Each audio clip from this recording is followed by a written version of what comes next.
Boston did. Look, on the first hand, I hate to give up Carl Landry, but outside of that, you took a player in Tracy McGrady who wasn't giving you anything. He wasn't even playing for you, and you got Kevin Martin, a big-time scorer in this league. You got Jordan Hill, who, sure, we don't know exactly where he'll be, but he does have a skill set that looks like it'll be effective in Rick Adelman's system. And then you got 2 first-round picks from the New York Knicks. And let's face it, if the Knicks don't have a blockbuster summer, those picks will be worth something. Well, I always say the headline rule, and that is the team that gets the player that's mentioned in the headline wins the trade. And that exists even in this instance when Tracy McGrady might not be the premier marquee guy that he used to be, but he is bringing along that $23 million expiring contract, and that will enable the Knicks to become major players this offseason. They have the opportunity to offer 2 max contracts to get 2 premier players in the summer. So their plan now, which they committed to, now it's come to fulfillment. The T-Mac deal wasn't the only one completed prior to the deadline, as Tyrus Thomas goes from the Bulls to the Bobcats for Flip Murray, AC Law, and a first-round pick. The Bucks get swingman John Salmons from the Bulls for forwards Joe Alexander and Hakeem Warwick, and the Jazz send shooting guard Ronnie Brewer to the Grizzlies for a future first-round pick. Jalen Rose with his take on those who did good and others that could have done more. 2010 NBA trade deadline, here are my winners. The teams that took it up a notch. The Cleveland Cavaliers, by adding Anton Jameson, makes them the legitimate favorite in the Eastern Conference, possibly a world champion. The Charlotte Bobcats, a team that hasn't made the playoffs in its history, now have Tyrus Thomas up front to go with Wallace and Jackson in the backcourt. I think they have a legitimate chance to advance in the playoffs. And the Dallas Mavericks, you pick up Caron Butler on the perimeter to bring toughness and perimeter shooting, and you add Haywood down low to give you a brute that can rebound the basketball and defend. My losers are the contending teams that didn't make moves. The San Antonio Spurs. They're not playing like a contending team that could beat the Los Angeles Lakers or even the Denver Nuggets. I would like to see them do another move up front. Also, the Phoenix Suns. The worst kept secret in the NBA the last couple of years is that they wanted to trade Amari Stoudemire. They still have him. And the Miami Heat. You want to pair somebody to go with Dwayne Wade without giving up too much. You still have that opportunity this summer. It would have been nice if you could have did it around the trade deadline.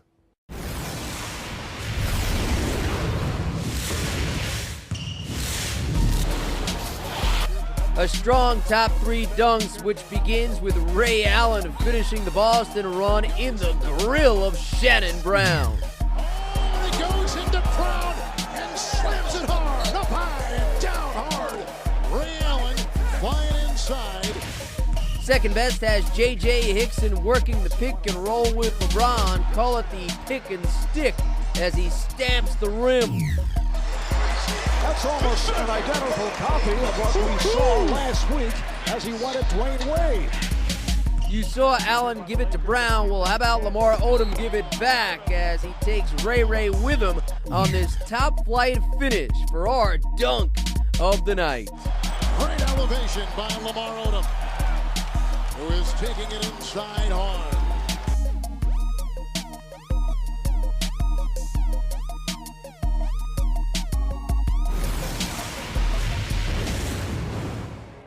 We share the wealth with our stat sheet stuffer with LeBron and Melo both terrific in a classic from Cleveland. James turns in a beefy triple-double of 43 points, 15 assists, and 13 boards. But Carmelo Anthony needs a piece of this spotlight after sinking the game winner, capping off a 40-point night, which includes 6 rebounds and 7 assists.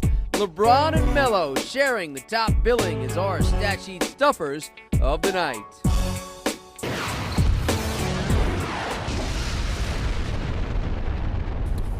So how about what could have been? We filled you in on the bevy of deadline trades, but one big name that stayed put is Amari Stoudemire, who was first rumored to be joining LeBron in Cleveland until the Cavs instead opted for Jameson. Then Amari was ticketed for South Beach to team with D. Wade, but the Heat ultimately turned their attention towards Carlos Boozer, with neither deal becoming a reality. The Rockets made a big splash as part of the 3-team trade with the Knicks and Kings, but they too made a late attempt at landing Stoudemire, who instead stays in the desert with free agency coming soon. That puts a wrap on a busy day around the NBA. Our dime time is up, but on the way out, take a look and listen to our call of the night. Enjoy the weekend, and thanks for watching. I'm Jim Baskel. once again. Phillips played by Gibson. Down to 10. Nuggets going for the win. They're down to 5. Anthony, played by James. Anthony with the shot. Yes! 1 and 9, 10 seconds to go. In overtime, Carmelo Anthony with the quick release. He has 40 points. The Nuggets with a 118-116 lead as the Cavaliers will talk it over.